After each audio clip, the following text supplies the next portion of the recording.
So hello and welcome to the latest 19th century French Studies Unbound, our occasional series about books in 19th century studies. And I'm Susan McCready, and I've helped to co-organize this with Rachel Mesch and with Masha Belenky, and we're thrilled to have you today. Today's speaker is Linton, and she'll be speaking about her new book, Unmaking Sex, the Gender Outlaws of 19th Century France, which is hot off the presses from Cambridge University Press. Apparently, the US release date is not until June 2nd, so only a lucky few have the book in their hands already. Luckily for us, Rachel Mesch is one of those people, and she'll be interviewing Anne in just a moment. So Anne Linton holds her PhD from Yale University. She's associate professor of French at San Francisco State University. And before joining FSSU, she taught at Boston College. Her research interests and publications focus on interdisciplinary topics in 19th century cultural studies, including gender studies, literature, photography, and the history of medicine. She is co-editor with Raisa Rexer of Yale French Studies' first volume on photography, which is YFS 139, Photography and the Body in 19th Century France, which came out last year in 2021. So I've already said her book is Unmaking Sex, the Gender Outlaws of 19th Century France with Cambridge, and I will put a discount code in the chat so that you can order your copy. And she'll be interviewed by Rachel Mesch, who is professor of French and English at Yeshiva University in New York. And Rachel is the author of 3 books on gender in late 19th century France, the most recent of which is Before Trans, 3 Gender Stories from 19th Century France, which was published by Stanford in 2020. Building on this work, her article, Trans Rachilde, a roadmap for recovering the gender creative past and rehumanizing the 19th century, just appeared in 19's special edition on New Directions in French Studies. So with that, I will turn it over to Anne Linton. All right. Well, first, I just want to thank the organizers of NCFS Unbound, Rachel, Susan, and Masha, for inviting me to present my book in this series, which throughout the pandemic has been a way to stay connected with colleagues and has really increased access to new ideas and new books in the field. And so I'm just thrilled to be a part of it. I also want to thank the brilliant scholars and really kind humans whom I met through NCFS, the conference, over many years, who took the time to read my book in the midst of a global pandemic, no less, and blurb it. So Nick White and Andrea Goulet and Andrew Counter and Peter Brooks, if you're out there, thank you from the bottom of my soul. I have a presentation, so I'll just share my screen. So what is Unmaking Sex about? It's a cultural prehistory of intersex across medical, legal, and literary discourses. And it explores, both ideas about non-binary sex and the lives of people born with bodily sex variations in the past. So what's intersex? This is one definition of intersex from the really important intersex rights advocacy group, Interact. Today, we think of intersex as an umbrella term, for a broad range of bodily sex variations. Some of these variations are present at birth, some of them appear later on, some of them aren't physically apparent on the body.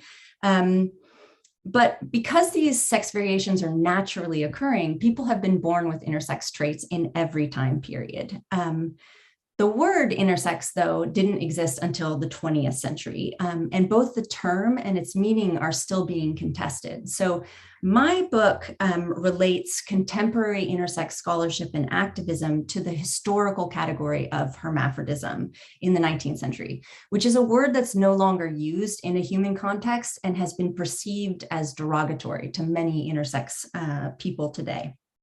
Though others have reclaimed it for themselves. And so because of this, I use the word intersex analytically rather than as a category of identity to describe individuals with bodily sex variations.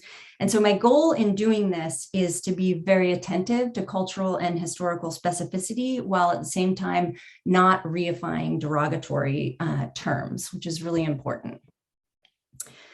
So why 19th century France? Well, it will come as no surprise to our audience today that 19th century France is crucially important, not just to understanding the prehistory of intersex, but also the entire history of sexuality. This is a time when medical publications skyrocketed, legal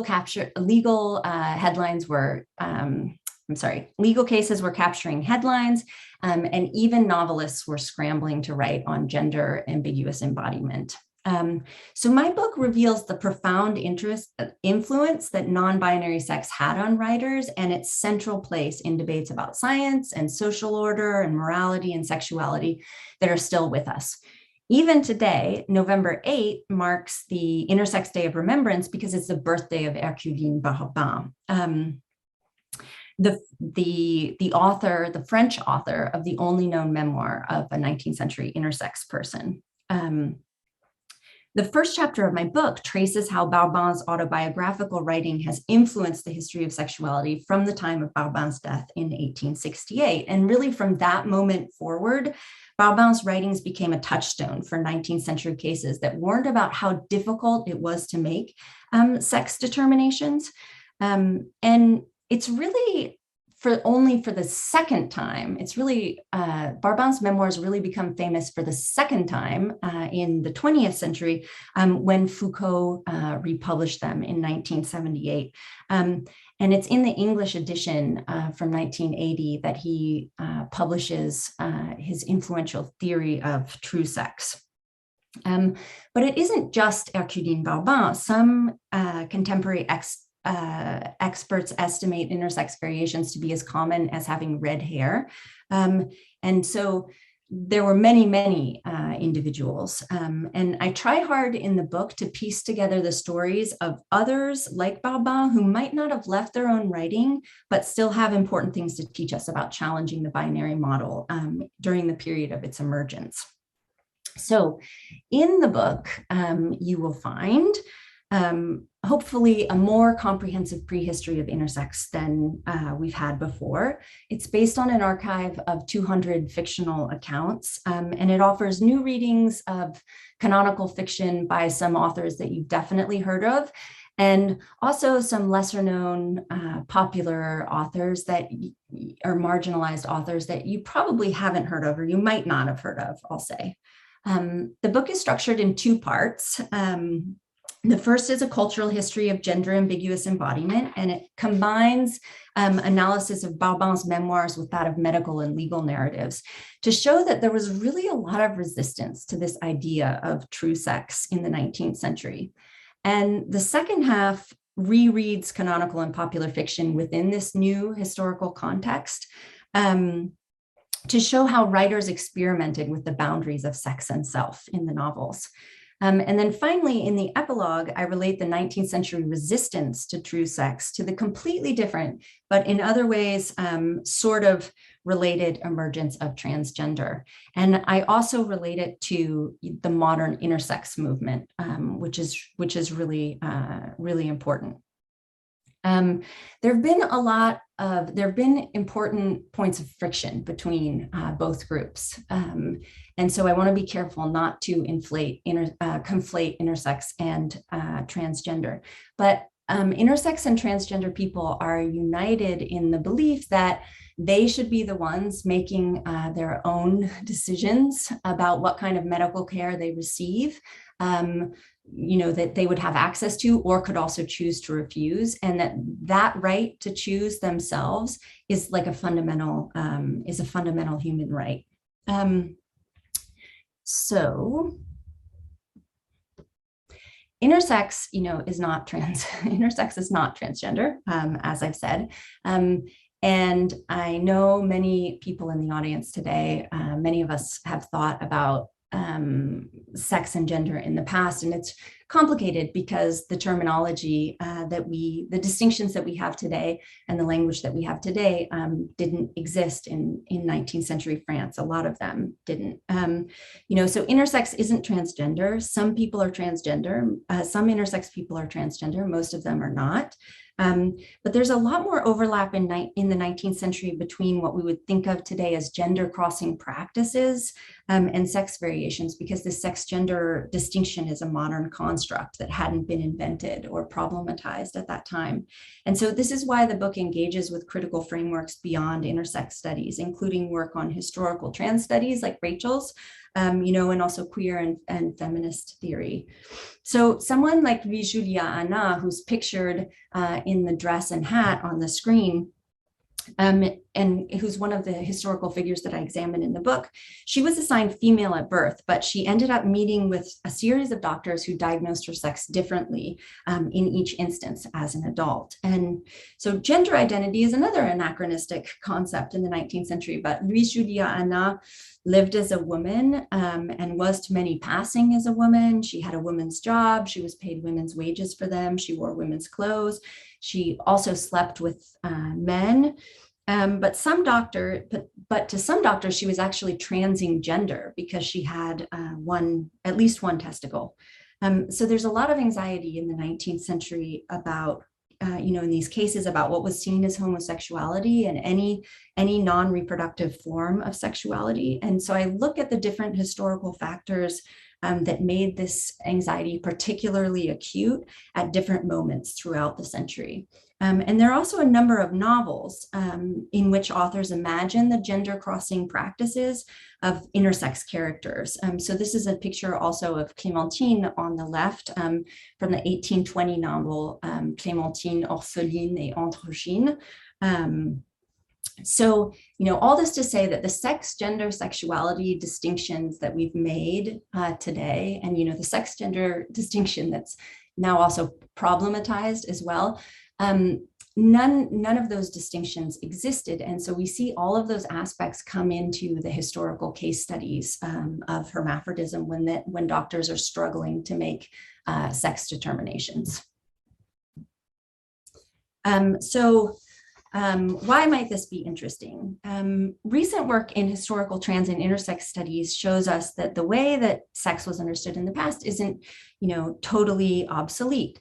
So once we understand that the historical reality of true sex was much more nuanced than previously thought, we can understand that the gender binary was neither natural nor immutable, or really even something that's always been with us. So by showing the contested and complicated nature of true sex, it's a way of disrupting the erasure of the identities and the experiences that it silenced. And I think that there's an urgency to understanding that, 19th century categories like hermaphrodism and true sex emerged and shifted as a result of specific historic contexts, because it helps us to understand how contemporary categories are also shifting.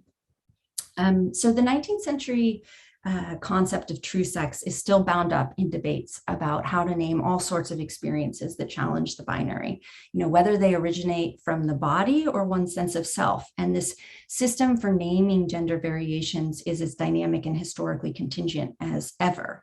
We're living in a moment in which non-normative identities and experiences are increasingly mainstream, but also increasingly under attack.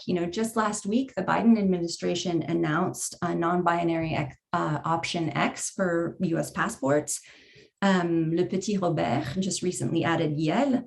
But we also have major transphobic legislation being passed in many states, and that's restricting the access to gender-affirming care that we know is life-saving, and intersex children and babies are still being subjected to what are called gender normalizing surgeries in this country to this day.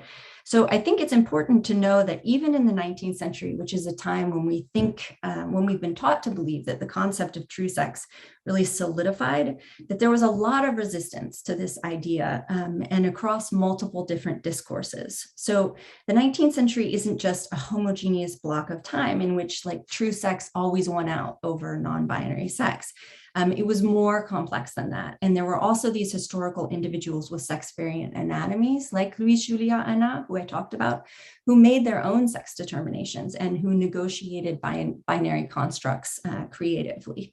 So the larger story that I hope that my book is telling is how these historical debates about sexual difference and gender boundaries continue to influence and can still be meaningful for how we think about sex and gender in the present. So that's it. Thank you. Hi. Thank you so much, Anne, for that overview, which was so clear and gives a great taste to our audience of all the things to discover in this book. I feel slightly guilty that I own this copy and Anne has yet to have her hands on it. Show everyone the copy. I'd love to see it. Yes. It's real. It exists. It's so nice, and it's really nice paper. If you're in the UK, you can get it very readily. But we're building up suspense for the June release here in the States. So yeah, I'm going to ask a bunch of questions, and then people are welcome to put things in the chat, which I may or may not be able to multitask and follow.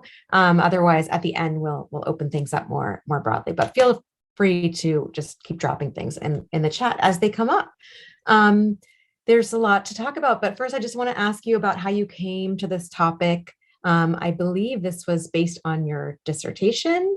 So if you could maybe talk a little bit about the process and maybe about how your thinking has shifted and over the years that you are putting this together. Yeah, thanks. That's a great question. This book was many years in the making, so my thinking has changed a lot, and the terminology has shifted vastly and is still really rapidly changing. I know that's something that we've talked about, Rachel. So we can talk about the whole fraught issue of terminology, maybe more in depth. But the book started when I was preparing many years ago, when I was preparing my orals, and I kept seeing characters described as hermaphrodites or androgyne, like hermaphrodite or androgyne. And I thought, what is that? What does that even mean? And what was this fascination with gender ambiguous embodiment in 19th century France? Because it wasn't a word I was seeing coming up in literature from other periods, certainly not to the same degree. So, I wondered, why then? What was it? And a lot of the scholarly interpretations from literary critics really focused on the influence of mythology. And some of it's really, really compelling. Kari Wells' book, Androgyny and the Denial of Difference, is really, really excellent. But this whole general explanation of the mythological origins of androgyny didn't go very far in explaining why precisely in the 19th century there was a sudden resurgence of this fascination. And so I had a feeling that, something else was going on. And when I read Herculine Barbin's memoirs and Foucault's Thesis of True Sex, I realized that I needed to learn more about embodiment, and I needed to know what was going on in these medical cases in the 19th century.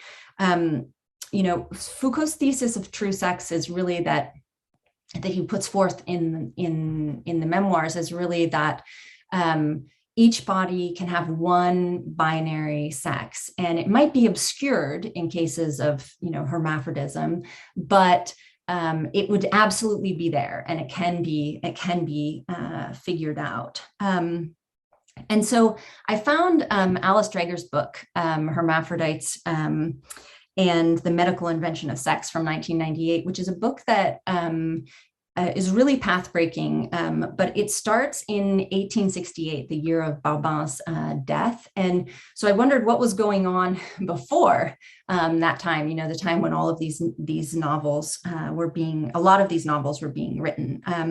And so I went to the library, and I was fortunate, at Yale to have really excellent medical historical library. And then I was in France for the exchange year at the ENS. And so I was doing research at the BU Santé Médecine at what was formerly the Musée du Puy-Tran, which is now shuttered. I said this book took a long time to write.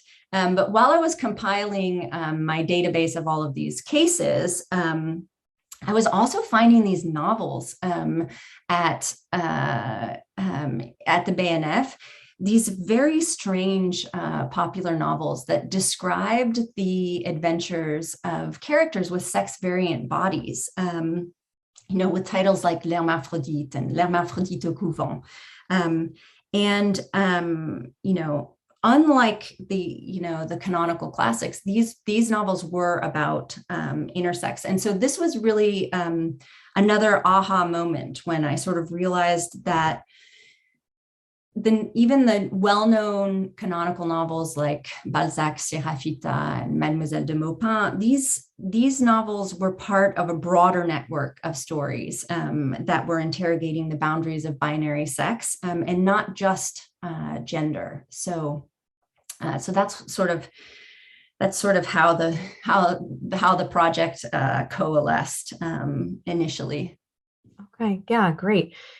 Your book just it does so many great things. I think a lot of us have encountered these texts, and we're aware of them and don't really know sort of how it fits together with historical circumstances, history of sexuality, right? So you're really putting these things, offering a new framework and a new lens that really just kind of things just sort of line back into place in a really, really clear and helpful way. So I want to kind of walk us through that a little bit, just to give people a sense of how you do that and how you bridge the medical and the literary and kind of provide some of these missing links. But I think actually I want to just start with Herculine Barbin, because that is the thing that we all know and was such a fascinating part of your book. Because of course Foucault isn't like totally reliable, right? So he got some things wrong, but it was fascinating to see just kind of, even without Foucault, how important Herculine Barbin is to this bigger narrative. So maybe we could just start here with how what you've discovered about the actual Herculine Barbin and how you reframe Foucault, and that sort of sets this whole story in motion. And also just how important was Foucault? How important was Herculine Barbin in tracing this whole thing from the 19th century really to our current day? That's a lot. So yeah, that is a lot. That's a lot of questions. Let me see. I'm sorry. It's all connected in my head. I'll try to answer whatever piece of it you like. Redirect me as I forget various parts of it. Foucault makes a kind of a hyperbolic claim that he's rediscovered Barbin's memoirs, that they weren't very important at their own time. But actually, Barbin's case is the single most referenced case in really in the whole 19th century. So Herculine Barbin, because some people might not know this story, Barbin was born in 1838 and registered as a girl on the birth certificate, which is something that the Civil Code required within 3 days of birth, as Adélaïde Herculine Barbin. And then in 1860, Barbin sought medical care because of extreme abdominal pain. And there were a whole series of medical examinations that eventually led to a legal sex revision. And so Alexina became Abel in the eyes of the law. And Barbin left to Paris to seek the anonymity of the capital and a fresh start, but really rapidly descended into despair and destitution, and tragically committed suicide in 1868. And really almost from that moment, that's when the memoirs were found. And almost from that moment, Barbin became hugely important in the medical record. Doctors cite Barbin's case as evidence of the very dire consequences of incorrect sex assignment at birth. But Foucault reads Barbin's memoirs as evidence of this Victorian belief in true sex because of the legal sex revision. But queer and intersex scholars have really written about Barbin's memoirs and shown that that's not really, Barbin doesn't talk about desire in those terms at all. And the way that Barbin writes about selfhood and gender is much more fluid and dynamic than the way that Foucault, reduces the way that he frames them. Before Foucault published them, they were also published, by Tardieu, the very famous medical forensics expert in 1874. And he also uses them to make his own argument about true sex. So the important fact is that this whole idea of true sex is very much built by powerful men around sex variant bodies, first in the 19th century and then again in the 20th century. And when you actually look at the cases, it's so much more complex and nuanced than either Tardieu or Foucault really leads us to believe. And so that framing of true sex is problematic. It's not what Barbin is writing about in the memoirs. Yeah, I think one of the things that you do, and I know you talk about, really trying to do this, and it's challenging because there aren't that many kind of direct first person voices of these intersex 19th century people who were, in the medical records. But you bring back Barbin's voice in ways that surprisingly, even though it was their memoirs that were published, sort of been lost, and sort of recenter the narrative. And you also, so you're kind of bringing back these human lives, and the doctors are another kind of group of people that you bring back in that process. And I thought that was so interesting, the way that you trace the ambiguity, these doctors who kind of couldn't decide sex, even though there was a pressure to do so. That's part of the record that you recover. And there's a real kind of sense of them as people trying to make decisions and interacting in those records. And that's sort of one of the places where you find intersex voices from the 19th century to kind of flesh out, so to speak, the story that you're telling. So I thought that was one of the really interesting contributions that you make. And that's part of the sort of the refiguring of Barbin and sort of taking, I guess, pushing against the narratives that you're talking about by these male doctors who so for so many decades had the last word and sort of determined how we think about these things to this day in various ways. Yeah, we're so fortunate to have the memoirs. I mean, it's such an important historical document. It really reminds us that behind every case study, every medical document that you read, there were historical individuals who experienced love and struggles and all kinds of full and rich lives that the medical record can really never recover. What is left is stories about historical intersex people, and that is really problematic. But I try in the book, to piece together the stories of these individuals, and I think that it's still important to think about because there were many, many more individuals, and it's important.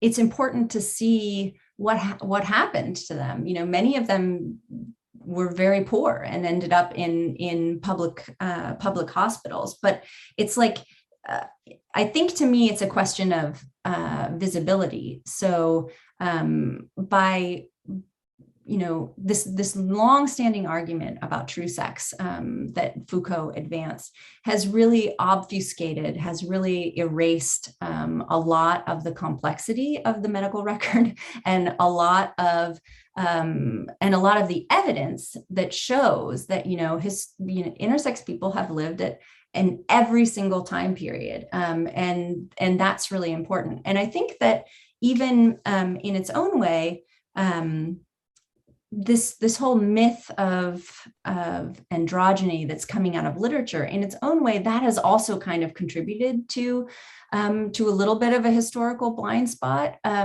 because we've thought of androgyny in literature as somehow detached from its historical moment and somehow not at all related to these historical representations of hermaphrodism in the 19th century.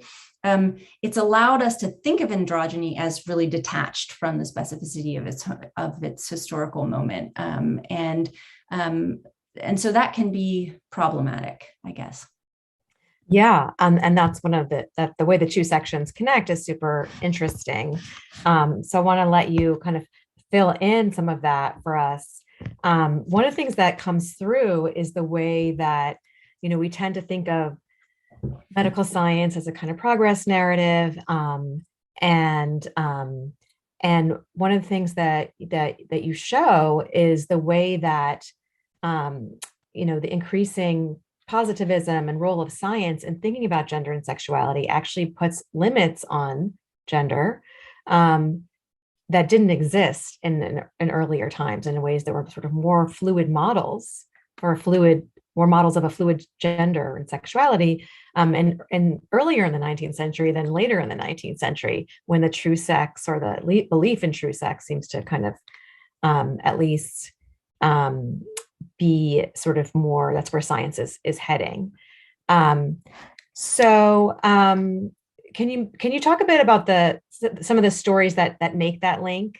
One of the things that you challenge is that androgyny in 19th century French literature is about mythology, and also that there's a difference between these sort of different types of hermaphrodites in 19th century French literature, and you kind of show how they're not as different as they have been sort of categorized as. So you're just challenging categories left and right.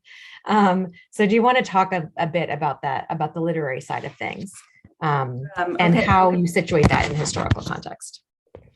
The literary side of things. Okay, so there's been a long-standing. You asked an interesting question before that about gender, but okay. So you can take whatever of mine. Sorry, yeah. I have a lot. I'm reacting in real time. Okay, so great. That's take it however, in whatever direction you see fit. Yeah.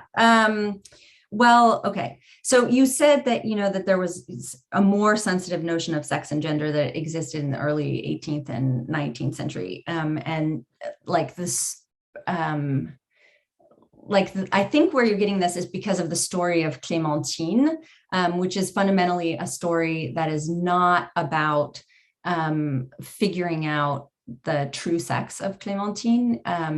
It's more about Clémentine's adventures throughout the course of the novel. There is like a heteronormative ending.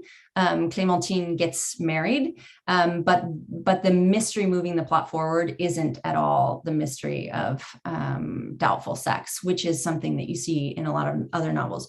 But I don't think I would totally characterize it that way, like it was more fluid and dynamic in the late 18th or early 19th century. I think that even the novels that we think about as challenging, even the novels that we think about as, really novels about gender, like Balzac's Sérafita or Mademoiselle de Maupin, even those novels that use the mystery of unknown sex to motivate the plot, even those novels are subverting true sex in their own way, is the claim that I make in the book. So even though they're taking up this what you would think of as a medical question, like what is the gender of this character, they subvert it in important ways. So like in Henri de Latouche's Fragoletta, I argue that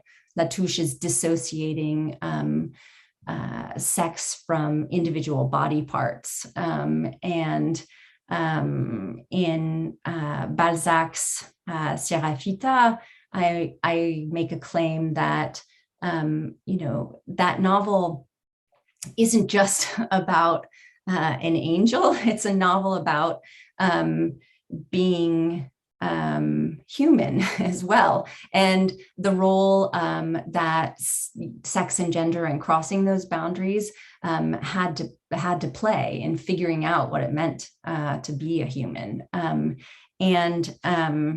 So yeah, I guess. No, absolutely. I guess what I'm pointing to, and not disagreeing at all, is that I'm seeing sort of that there's less of a, and this is what you're arguing, there's less of a rupture. That those are all present, but then the plot of doubtful sex upon which so many of these stories turn makes us think about it in terms of this either or, even though when you read more closely, as you do beautifully throughout, you see it's actually much more ambiguous. And so I'm sort of tracing back to, as you mentioned in the book, the Chevalière d'Eon and the Abbé de Choisy, where you had and Clémentine, these stories that didn't turn on, their ending didn't turn on is what the mystery, solving that particular mystery. And so you can see the links, but there's a shift towards, at least as far as plot, that kind of knowability, even though the stories themselves, contain that or subvert it, as you say. So, and I think that it's posed in binary terms, even though there's this evidence of the non-binary as well. So that's that part of that complexity of these stories. Robert Steele asked a question on the chat that I just wanted to give you an opportunity to clarify about Foucault. He asked, are you suggesting that Foucault believes in true sex? My reading is that he is attempting to document the historical existence of the discourse of true sex, but that he's contesting the notion. Yeah, that's a great question. Thank you. Thank you for bringing that up. When, Foucault, my argument uses a lot of Foucault, and it's very Foucaultian when I'm also contesting some ideas about the arguments that, that Foucault makes. Foucault says in the preface of Herculine Barbin's memoirs that we've always, that starting in, actually he says starting in the 18th century, this biological, this need to determine sex, to identify sex binarily, is really present, and that it's entrenched in the 19th century. In the memoirs, he's been really critiqued by Judith Butler, famously for imagining a time before true sex, when there was much more freedom, and Butler shows that Foucault is contradicting his own argument in the history of sexuality in the preface to Barbin's memoirs when he's making that claim. There is no existence outside of the heterosexual matrix. That's her claim there. So I don't know if I've answered the question. Well, Robert Steele, if you have follow-up, you can put it in the chat, and everyone else also, please feel free to throw your questions into the chat. Let's see. So with sticking with those literary texts, do you want to talk about those different types of literary categories of androgyny and how you break down the distinction between them? between what Balzac was doing and what Zola was doing, which were normally had been traditionally seen separately? Yeah, sure. There's sort of in a lot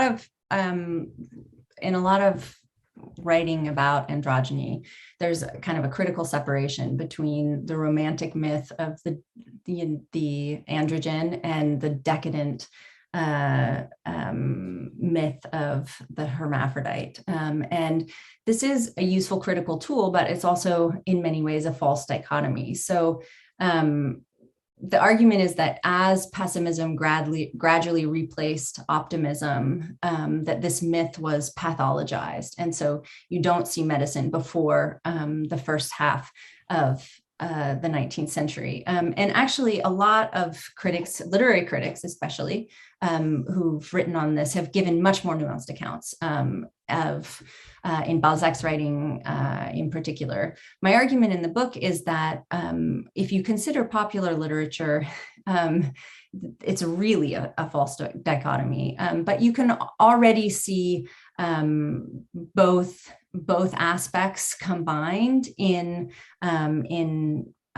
very well-known novels. So in Fragoletta by Latouche, you have both images in both representations. And in Clémentine, you have medicine starting in 1820. So I think we should get away from that dichotomy a little bit. I think it's I think when it came out of literary criticism, which was, in the 1950s, it actually happened at a time when, part of the insistence of this theory is that literary representations of androgyny have nothing to do with historical representations of intersex. And when that happened, when this argument was made first in the 1950s, it was a time when intersex was becoming increasingly invisible. Whereas, hermaphrodism is something, I argue, the category of hermaphrodism is something in the 19th century that becomes increasingly visible throughout the time period because of these skyrocketing cases, because of, the skyrocketing number of medical venues for publication, because of the memoirs, because of these novels, and for all of the reasons that many people in this room have written about, the social changes in the 19th century that made anxiety surrounding binary sex and sexuality so acute in the 19th century. All of those,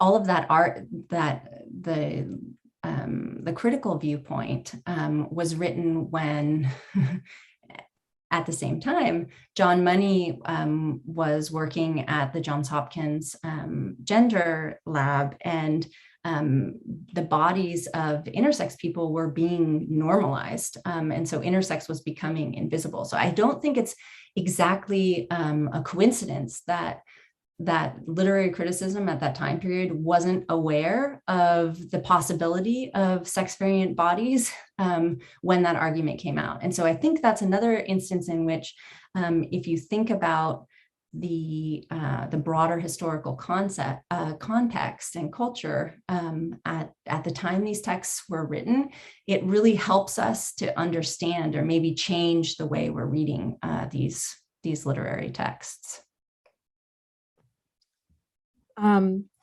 So in Zola and Gautier, we move from kind of talking about like visible physical characteristics that need to be uncovered or determined to what we might think of more as gender identity. And I wonder if you could talk about that distinction and what you think those authors are working out something different, and how I think you also show in the book how they still are drawing from similar medical narratives and cultural context to tell those stories. Yeah, for Mademoiselle de Maupin, so that is, that is a novel that is about gender, the reader knows the identity of Mademoiselle de Maupin, Théodore de Séran, but the other characters don't. And so it's a variation on this unknown gender plot. But the ways that the characters are trying to figure out Maupin's gender, gender in the novel are based on sex determination. So what they're using is what Foucault called the regard clinique to sort of scrutinize Maupin's body and figure out, try to identify a true sex unsuccessfully, I will add. Right. But that's a novel in which, Maupin famously repudiates both masculinity and femininity by saying, je suis d'un troisième sexe à part qui n'a pas encore de nom. I read this doesn't yet have a name, the encore, as reclaiming a historical category that had been used by doctors and just before Maupin came out. So like in 1833, a Dr. Bouillot uses the concept of a third sex to try to restrict the rights of historical intersex people and to try to strip them all of their civil rights. And so I read this as a reclaiming of that category. So I think that, sex and gender, as I've said, and as we all know, the way we think about sex and gender are distinct now from the way that we thought about them in the past. But it's useful to think about what was going on at the time because it can help us to reread that novel. Also, Maupin describes the transing project using medical terminology. There's, a description where Maupin talks about using a scalpel and just dissecting a man in order to figure out what's going on. And so that's really interesting because you have the non-normative character, the gender transgressive character, who's really taking up the medical discourse and using it against, patriarchal order. And so I think that's really interesting. I think they use those contexts differently, really interestingly. Yeah.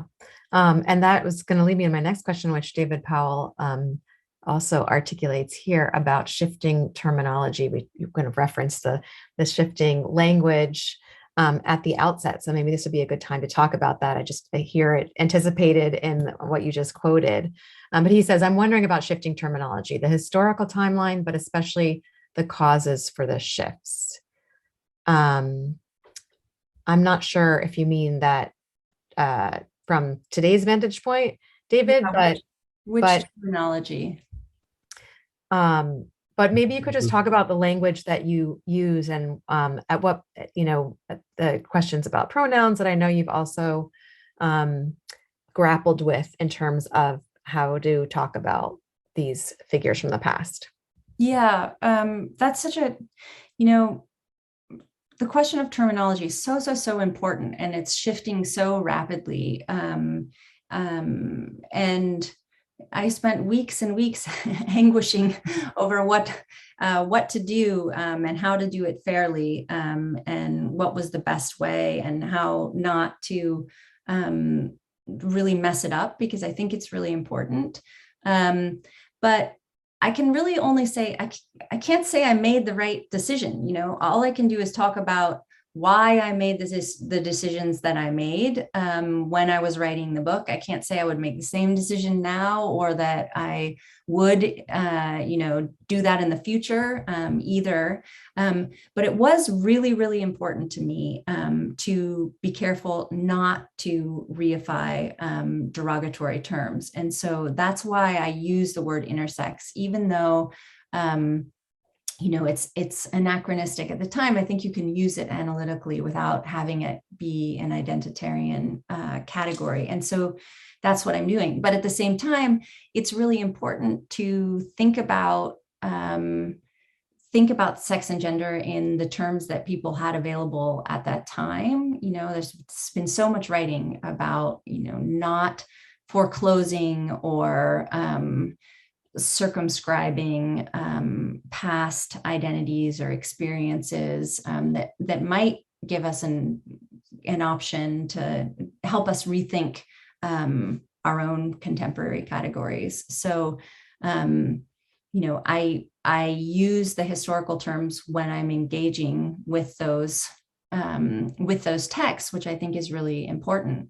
The last consideration, is one that literary scholars will appreciate. I don't want to imbue contemporary terms with a bunch of extra baggage. So like in the 4th chapter on degeneration theory, I look at how degeneration influenced actual case histories of hermaphrodism at that time. And hermaphrodism came to be associated with, it's a very dark chapter, it came to be associated with mental illness and with a sort of deviant sexuality. And those are two associations that intersex, which has a lot of baggage on its own, didn't need. And so I think, any choice that you make is going to have